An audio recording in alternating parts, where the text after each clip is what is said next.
We are going to start. We're on page 277, which is the top of the very beginning of 7b. It'll be in your stapled packet.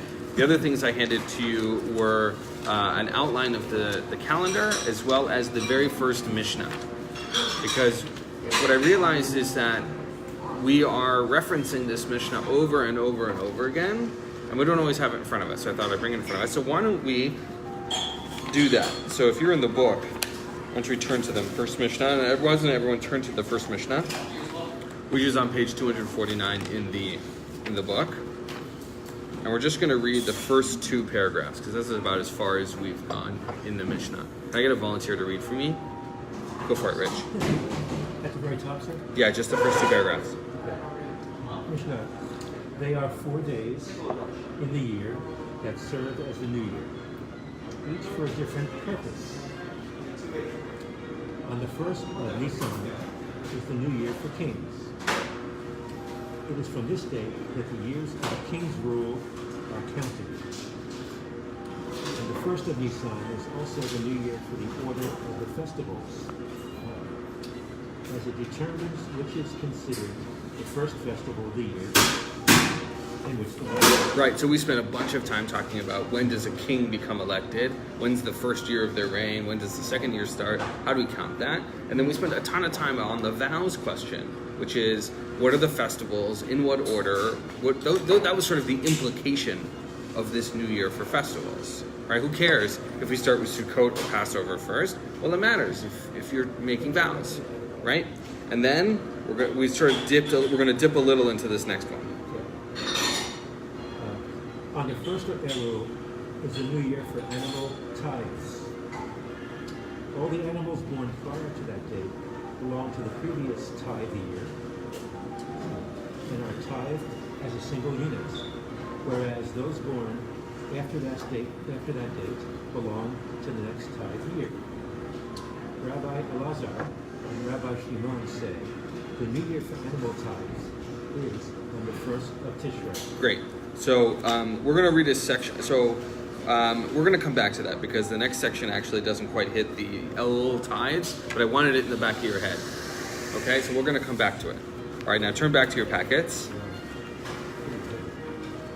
So a couple of pages before this, we had a Baraita. What is a Baraita? It is a teaching from the same period as the Mishnah. It's considered a Tanaitic text. It's from the Tanas. And then we had a Baraita a couple of pages before that basically said a bunch of additional things in which their new year was Nisan, right? One of them was let's see if we can find it here. We talked about leap years a bunch, and we talked last week about communal offerings, and we talked about the collection of shekels and things like that. Now we're going to start and add the last thing on that list, which is the renting of houses. Okay, everybody with me so far? Where are we at? We're going to be on 277 now. I know we're flipping around a bit. I'm sorry. Thank you. So if you look at the second line in the Hebrew and the Aramaic, What paragraph? on the first paragraph of the page, on the second line, the first two words are Tanu and Rabbanan. Does everybody see that? Mm-hmm. So because the word starts with Tanu, that tells us what? It's right. It's likely to be a Baraita, or at least from that period of time. Tanu Rabbanan, our rabbis taught, the sages taught. Everybody with me? Okay. Great. That's the one word I really want to. I'm trying to pin these important words down. Okay, can I get a volunteer to read for me, in English at least, the first paragraph on this page? It was taught in the Baraita, and some say that the first of Nisan is also the new year for renting of houses. The sages taught the following Baraita. If one rents out a house to another person for a year, he counts 12 months from day to day.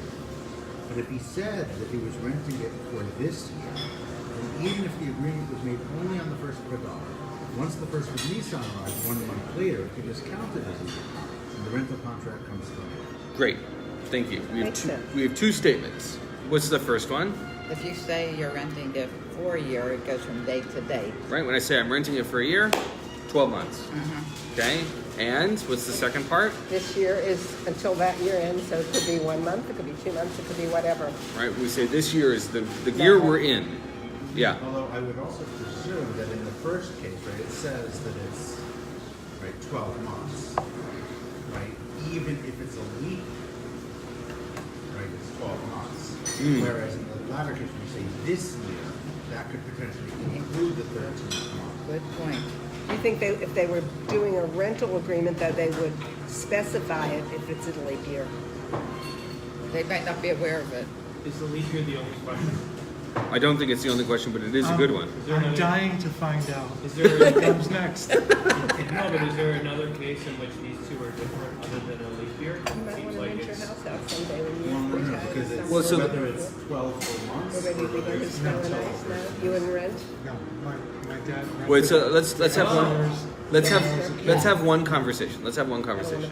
so. Let's say I rent an apartment for a year in I don't know Tishrei, and then does that mean that it potentially, based on the second statement of this Mishnah of this Baraita, that it comes to an end? The landlord's going to come to me and he's not going to be like, okay, your year's up. Be like, yo, 7 months.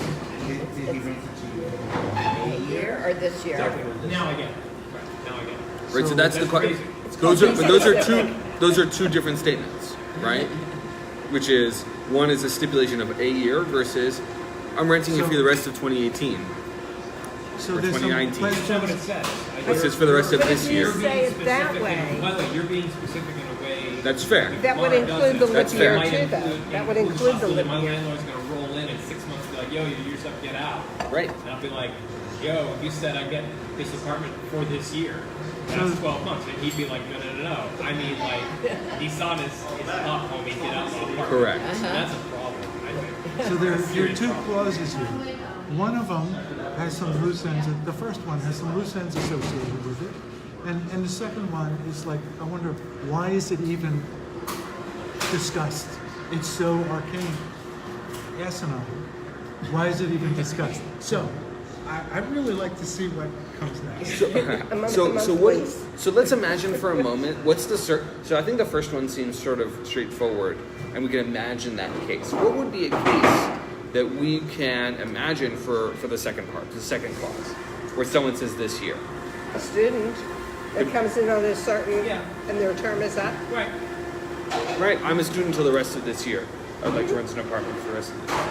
There's also, All right, that's a great example. This same situation occurs with animal tithes somewhere else in the Gemara, which is the question of, like, if the animal is born, do you count it from its birthday that it's so-and-so years old in order to count it for tithes, or do you count the year in which it was born as the time period, because we all want to bring the tithe at the same time. Not say this animal is not exactly the right age of that animal.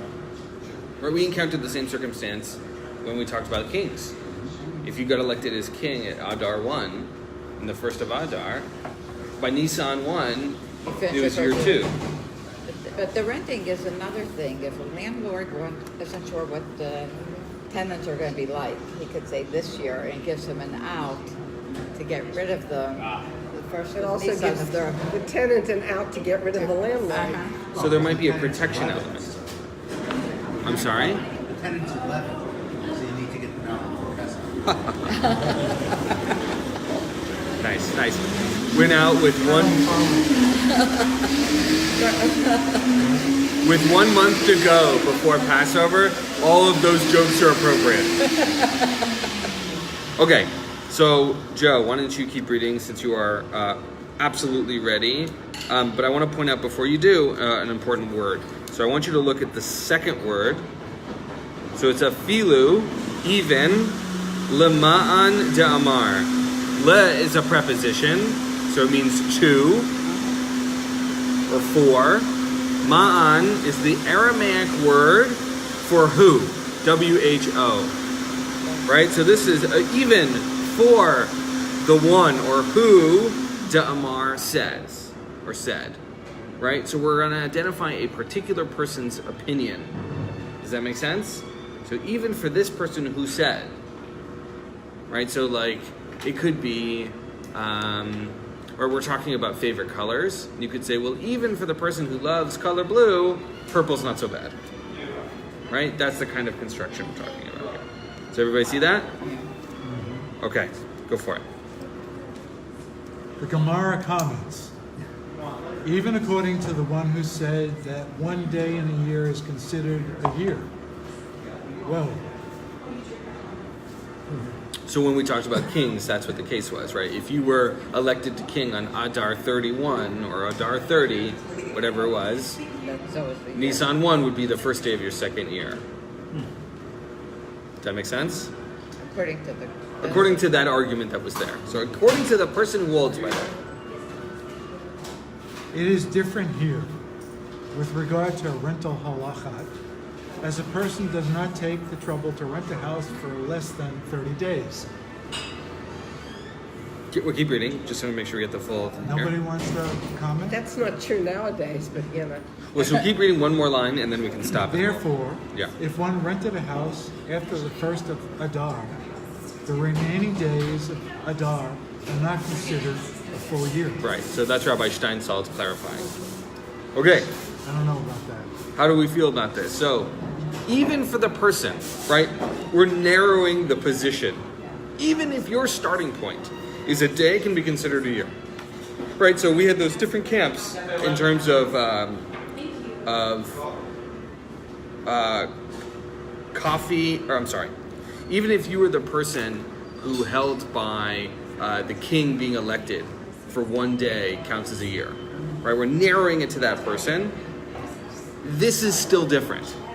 This doesn't fit that bill. Why? Because the person went rent for just one day. Well, wait a minute, it depends on how you want to interpret that. You're going out of town for one day and you're renting your hotel room for one night. But that's not But what- it's still a rental of a place for a short term. Well, let's remember context. The difference between where The difference in the you va- lodge temporarily And where you live, okay. Right, this is about hotels back then. That's what I'm saying, but I said if it's applicable today, Yeah, Right. but in general, the Talmudic era, from what I They have didn't- read, non-Jews stayed in basically the upstairs of a bar, restaurant, and that wasn't a particularly Jewish thing to do. A Jew would find a Jew scratching with somebody's pad on the couch as opposed to getting a hotel. right. So in our circumstance, which isn't a hotel circumstance, which is I'm in a place, I'm renting. I'm not renting. I'm renting for at least 30 days. I expect to be in a place for a month. Is sort of the assumption, which in a totally different context, we learned another section of Talmud told us that after a month you become obligated to give to the kupah, the tzedakah fund, right? So there's an interesting dynamic there, That was neat. right? That isn't here. Does But, this specifically essentially imply when a guy rolls into an apartment and says to the landlord, like, yo, I want to get this apartment. It's the 15th of Adar. I want to get this apartment. And the landlord would go, okay, you have till the first of the year. And he would be able to point here and say, no. The Gemara says I get 30 days. at a minimum, At a minimum, you can't pull this 15-day Right. BS on me because it's a... that doesn't mean you could rent it for Is 30 that the days. case that we're dealing with? Is that what we're interested in? could rent it for 30 days. This is contract is what the I'm just parties talking agree. about, right, the phrase, when the landlord says you have till the first of the This would year. presumably this would preclude that. Even and it says that, yeah. The premise seems very artificial. And I'll explain why. But if we all agree that it's artificial, why bother to spend more time on it? So I say it's artificial because it implies that the leasee and the leaser did not discuss a reasonable amount of detail as to the length of the rental agreement, and if they did not write it down,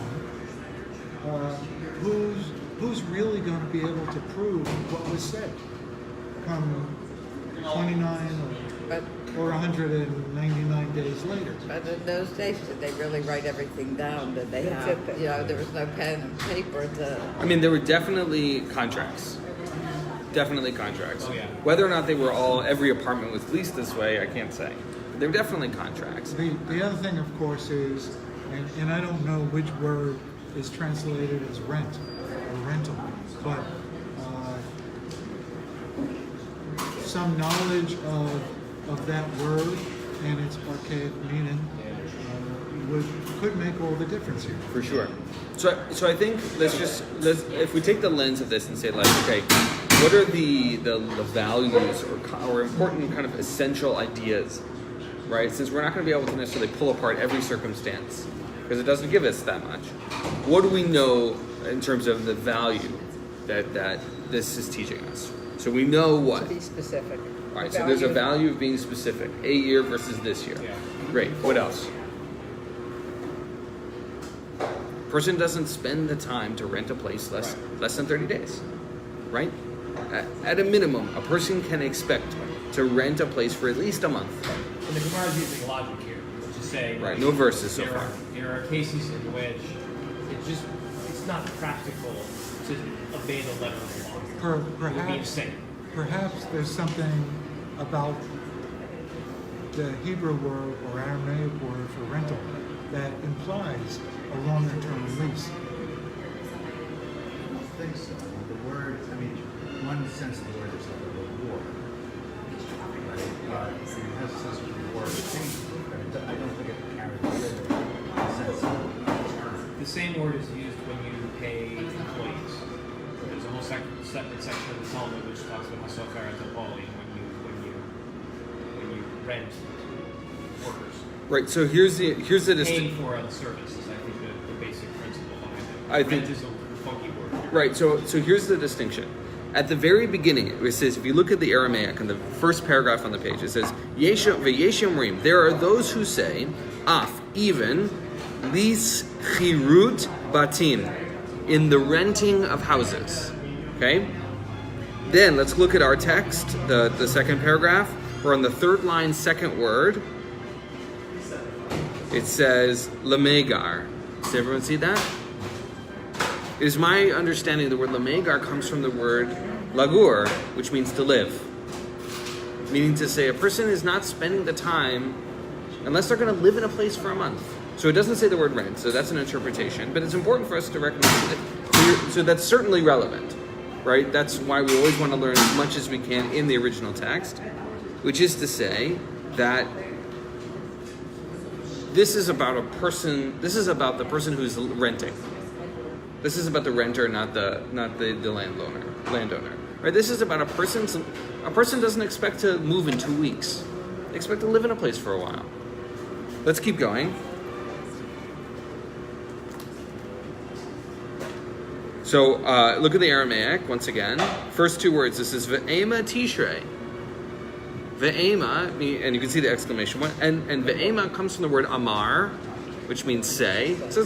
So say Tishrei. We were talking about Nisan. Say Tishrei. Right? This is offering an alternative solution. So everybody see that? Okay, I'm going to volunteer to read in the English. Go for it. The Gemara asks, why not say that the first of Tishrei is the new year for the renting of a house? And so, if one rents a house for a year in the summer, the year would come to an end in Tishrei. Wait, let's pause. Why might we assume someone's renting a place over the summer?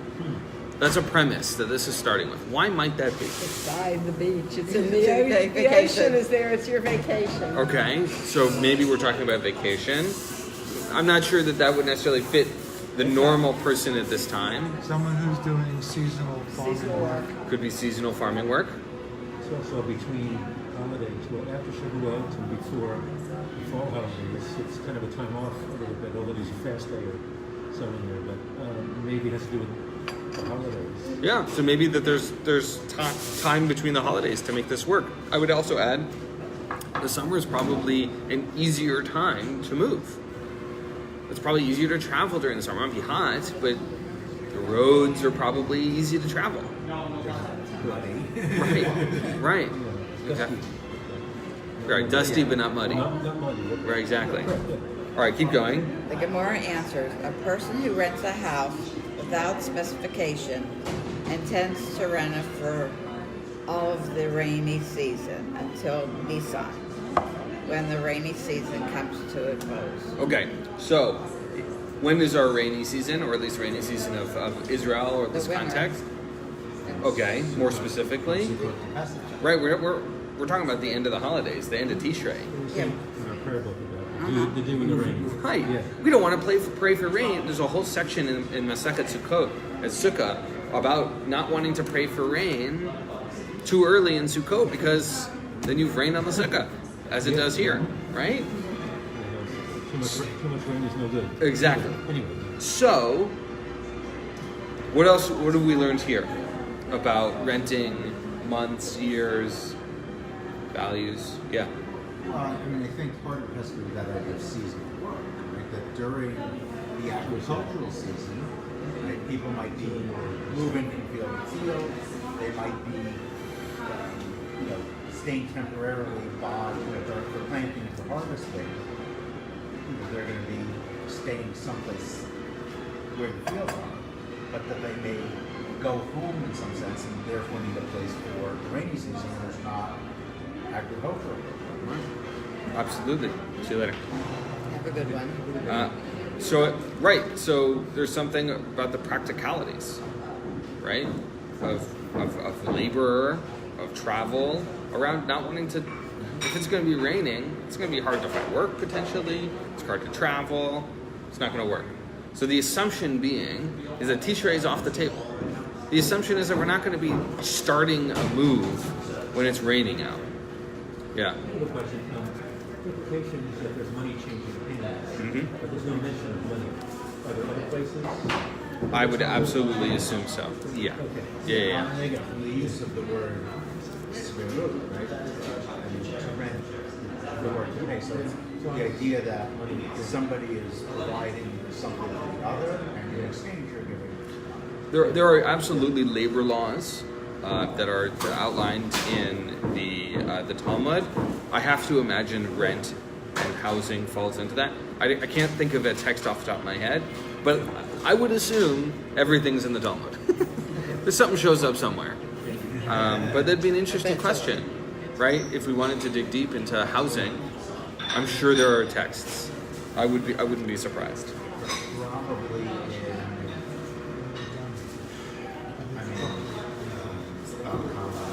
Right. So there's a section of 3 Talmuds called the Babas, and they are all sort of around financial law and damages, civil law, things like that. And I would imagine it would be in something like that, for sure. All right, let's keep going. Let's read one more paragraph. Can I get a... All right, so let's look in the Aramaic again. It says, Vitana kama devaraita. Does everybody see that? Fourth paragraph. Vitana kama devaraita. So we know 2 of those words already for sure. What's Vitana mean? What does Tana mean? Tana, isn't that the sages? It is a sage, right? It is a Sage that teaches. It's a sage that teaches in a particular era, and that era is that of the Mishnah and the Talmud. I'm sorry, the Mishnah and the Baraitot. And we know the second word, devaraita, of the Baraita. The word kama in this case means like first. So it's going to say the first teacher of the Baraita, meaning to say we have more than one teaching here, right? We have, if you rent it for a year versus this year, we have another thing, even to the person who holds by 1 day as a year, then we have a bunch of different teachings here all stacked up. So Vitana kama devaraita, right, is going to be is going to reference that. The second 2 words is Vitana Didan. So we know what Tana means. It's a teacher of this time. Didan means hours, and in this case refers to our Mishnah. So we're now making a comparison. Does everybody see that? The Tana Kama of our Baraita on one hand, and the teacher in the Mishnah. Is everybody with me? Yes? Yes, sir. Okay. Now we read the Mishnah, which is why we did that.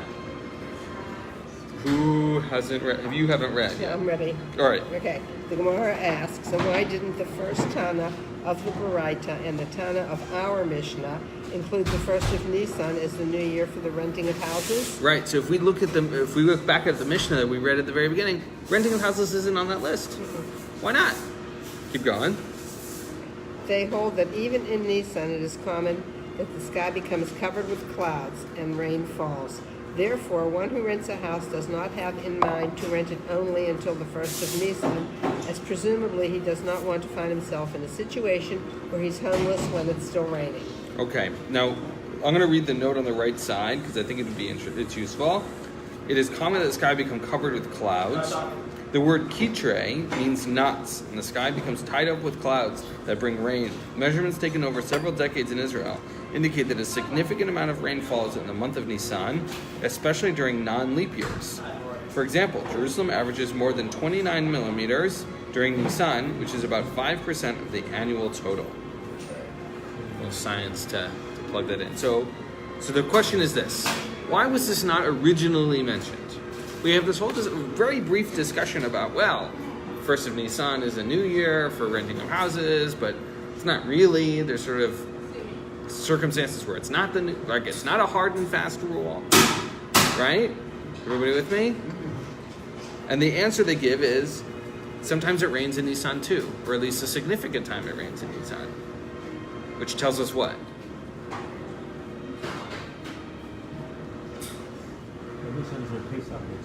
Yeah. So why would this be a reason? Why is this an answer to that question? Which is, why didn't it show up in the Mishnah? Does anybody remember? It's the same answer as last week, basically. Which is, it's not a hard and fast rule. We've already found at least two circumstances where we've said it's not really the new year. Right? We know if it's less than 30 days, it doesn't work. We know that if it's a year, it doesn't work. Which means that this isn't a hard and fast enough rule that it should show up in our Mishnah. So everybody follow that? Yeah. You mentioned New Year in the previous sentence. It's a box. What year are you referring to in this particular? Right, so according to the tradition, there are multiple New Years in which we measure certain circumstances. Like January 1st is a new year, and April 15th is a new year where taxes are due. September 1st. September 1st. July 1st is the fiscal new year. Right? I think we learned last week that October 1st is the beginning of the governmental one, the federal government, right? So those are the kinds of New Years that it's talking about. Yeah, but what if they're not in Jerusalem and the weather is slightly different from... They have to pay differently for a different exactly. city. So they have So to that's an actually, interesting they question. actually have to settle on one place to make the rule. Are we surprised that Jerusalem is on that list? No, but I'm just thinking, gee, Yeah. you know, Or these rabbis are in Babylonia. and the weather might be different. We're Definitely. talking about the weather within a 30-mile radius of Jerusalem. Basically.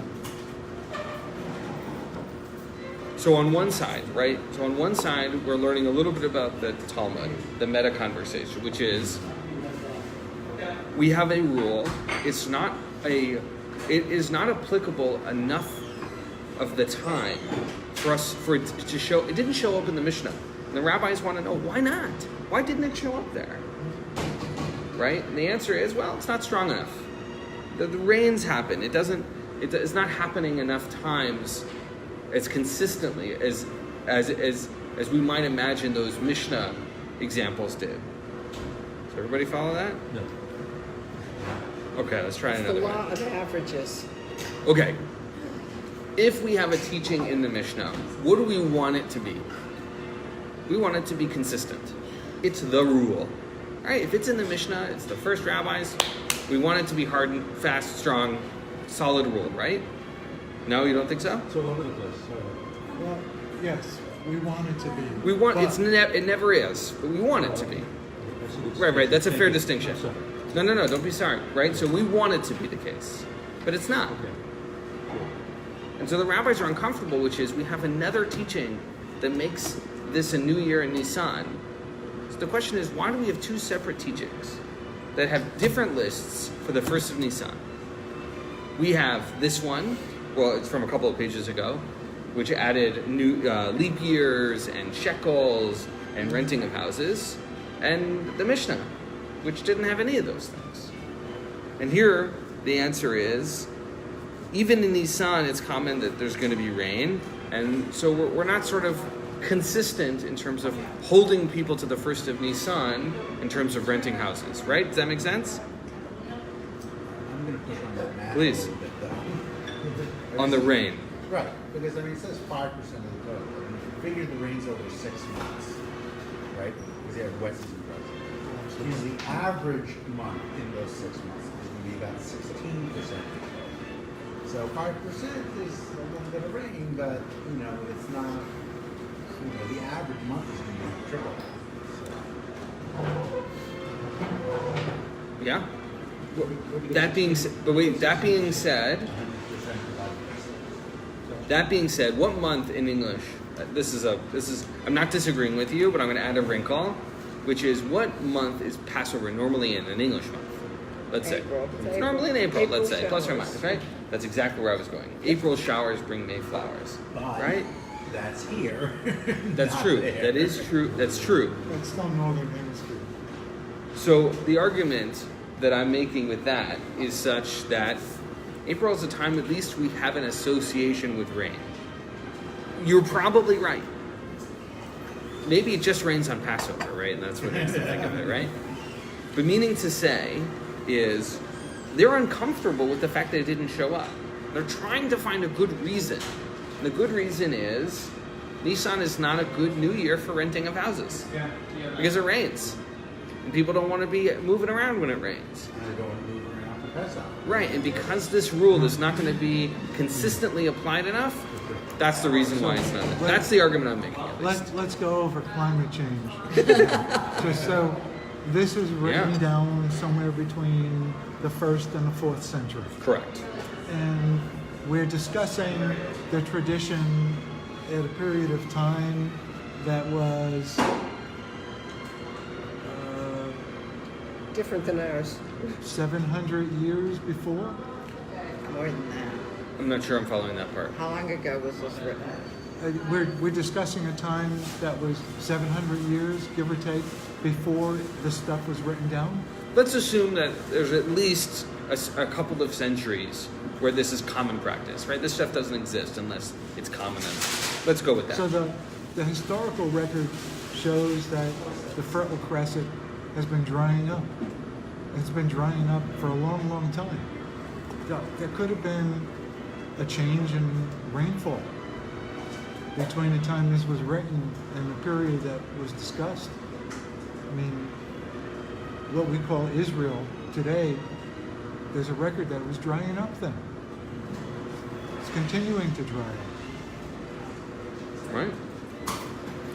I also think it just sort of in a different angle around climate, which is as we attach certain holidays and experiences to weather, and as weather changes as a result of climate change, how does that impact halakha? Right? If we're saying in a different circumstance, right, we don't want to pray for rain during Sukkot because it'll rain. We don't want that thing to happen as a result of whatever you think about the You efficacy just of have to add prayer. a few words. Pray for rain when it's over. Right. What happens if the rainy season shifts because of climate change? That prayer sort of doesn't make sense anymore, right? So let's not dig too deep into that. Okay, we're going to shift gears. If you see the little mark there in those, a single unit of Talmud is called a sugya. Right? So a single unit of Mishnah is a Mishnah. A single unit of Halakha is a Halakha. In the Mishnah Torah, it's a Siman. In the Shulchan Aruch, there are different measurements, units of measurement. For us, a unit of measurement in the Talmud is called a sugya. And they can be, in English it's Sugiyah. Thank you. And in Aramaic, I could probably spell it in Hebrew, but I don't know if it's exactly the same spelling. That's a unit of Talmud. So that, we could argue, was a single sugya, right? Right, that little section right there. Now, there are also times where we encountered it was pages and pages and pages. So sugya is sort of It varies. it varies, exactly. Wherever it goes, exactly right. Okay, so we're going to shift gears. We're going to start a new sugya. We're just going to sort of dig our teeth into the beginning, and we'll pick it up and we'll see this is a nice long one. I guess I'm the only one who hasn't read yet. So you'll notice in the Aramaic, and we're lucky we have punctuation that helps us. You can see that it says Be'echad be'elul Rosh Hashanah le'ma'aser behema is in quotes. Does everybody see that? That tells us it is a quote from somewhere else. In this case, it is a quote from the Mishnah. And you'll say this. You see a Titania at the end of the second line. And we'll come back to some of those phrases later. The Mishnah states, on the first of Elul is the new year for animal tithes, which should sound familiar since we just read that. The Gemara comments, who is the author of the opinion cited in the Mishnah? And you'll notice this in the Aramaic, it says in the second line, Mani, Rabbi Meir he. It is Rabbi Meir. In general, Rabbi Meir is considered to be the anonymous voice of the Talmud. Or I'm sorry, of the Mishnah. So if there is no attribution, it's usually considered to be Rabbi Meir. Now, of course, if we look back and you pull out your sheet to the beginning of the Mishnah, you'll see that Rabbi Elazar and Rabbi Shimon also have an opinion. Their opinion is that the new year for animal tithes is the first of Tishrei. So it's a reasonable question to ask whose opinion is the first one. All right. It is Rabbi Meir, as it was taught in a Mishnah that Rabbi Meir says on the first of Elul is the new year for animal tithes. Right? So we have a quote from another place. Now, we don't have a reference here, but that's the presumption. All right, let's read the note, the bottom right. It tells us a little bit about animal tithes, since it looks like we're going to dig into it for a while. Ma'aser behema. On 3 occasions each year, the owner of a herd of kosher animals was required to gather all those animals born during the preceding period and make them pass single file through a gate. As the animals passed, quote, under the shepherd's rod, in Leviticus, every 10th animal was marked with red paint to indicate that it was sacred. The animals marked in this way were the tithe. Those animals that were fit to be sacrificed were brought to the temple and sacrificed in a manner similar to a peace offering. Their blood was sprinkled on the altar and their meat was eaten by their owner, but not by the priests. The details of the halachot of animal tithes are elucidated in the tractate Bechorot. Excuse me. So we learned a little bit about methodology just from this note, how these things were identified. We see that they are considered hekdesh. They are assigned to the temple. And we can see that they're eaten by the owner. I find that sentence very interesting. Yeah, it's fascinating, right? Yeah. And then the last piece is we see that this is mostly talked about somewhere else. In the tractate Bechorot, which is another tractate of Talmud. Bechorot means firstborns, like Makata Bechorot, right? The death of the first, right? So there's a whole tractate on firstborn animals for animal tithes. Here it says that the 10th, every 10th. Every 10th. Right. How do you know that animal was perfect and Right. So we. should be sacrificed? Right. So there's a great question, which is if we're putting every animal in a line, and we're just marking every 10th. Not every 10th might be kosher to get to sacrifice. Great question. Then, are they all sacrificed at the same time? There's a lot of meat to eat. Well, And then I have a question, what makes the herd kosher? It's the kosher animals already. They're already certified kosher by the Vod. There's no matter. What makes the herd kosher? The Vod that's watching they're it? animals that are permitted. Cows, sheep, goats. Okay. You have to be perfect. So it has to be, Well, Right, so that would So be a they're question just of whether or not saying they're kosher to sacrifice Animals that can be versus kosher animals. animals. That can be kosher, but Correct. not the animal part being kosher per se. That's what I'm thinking, what is? Practical matter, right? I mean, if you're talking about a period of several, and let's assume it's between Pesach and Shavuot, because that's when most of the animals are going to be. We're by and large not talking about people with large herds, right? So, you know, having more than 10 animals, you know, would be a lot. So I don't, you know, the question of that's a lot of meat, I don't think I we're think talking you're about reading somebody- too much into that. Just, you know, So here's the piece that I'm gonna put in. So first of all, you're right. We don't know, right? And so we've sort of built in a system that's sort of independent of how much you owe, right? The second piece that is in Howie's point, which is, in general, we're talking about an economy of scarcity. People don't have lots of stuff. They don't have a kitchen full of 2 sets of dishes, you know?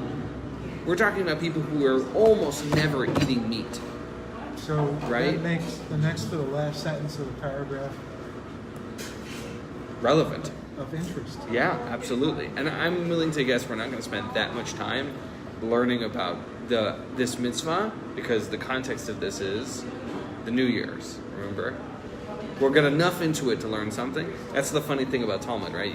You learn enough to realize that you learn a little bit about everything, right? And not too deep into everything, right? Otherwise, you know, it would You be get lost in 60 books, and it would take you 7.5 years to learn, which is, of course, exactly how that is. That's what's happening right here. Right, exactly.